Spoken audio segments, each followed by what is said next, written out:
संजय निरुपम यांच्यावर गुन्हा दाखल झालेला आहे। दहिसरमध्ये मनसे विरुद्ध संजय निरुपम असा वाद पेटलेला होता।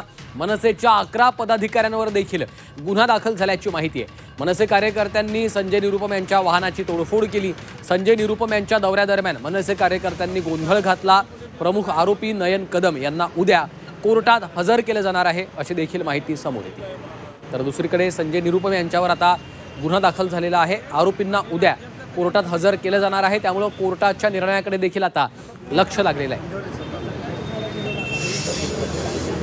त्या कार्यक्रमाला संजय निरुपम आले असताना मनसेच्या कार्यकर्त्यांनी विरोध करून निदर्शनं केली होती आणि त्याबाबत पोलीस स्टेशनला गुन्हा दाखल करण्यात आलेला आहे आणि 11 मनसेचे जे कार्यकर्ते आहेत ते ताब्यात घेतलेले आहेत, त्यांच्यावर गुन्हा दाखल केलेला आहे आणि पुढची आम्ही कारवाई करत आहोत।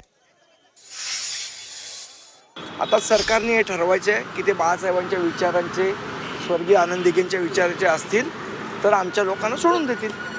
दंगल घडवणे, दंगल सदृश्य परिस्थिती निर्माण करणे, माझ्या मते ठीक आहे, गुन्हे जे काय दाखल केले आहेत ते कोर्टात आम्ही बघूच। जी काय कायदेशीर लढाई आहे ती आम्ही लढू।